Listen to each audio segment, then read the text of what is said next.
The manual lathe are primarily used by sophomores, juniors, and seniors to practice making different types of parts.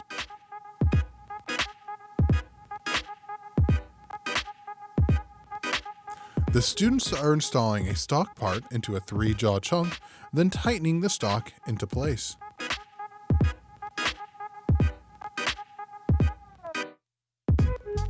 Here, the students are using the carbon cutter to remove unwanted material to get a smooth surface.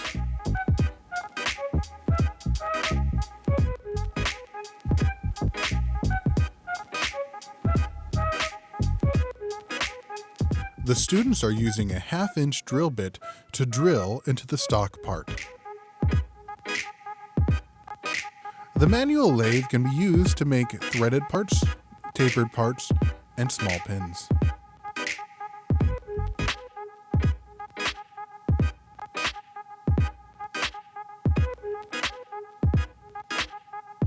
The students in the manufacturing engineering program are receiving hands-on experiences that will be used in their future careers.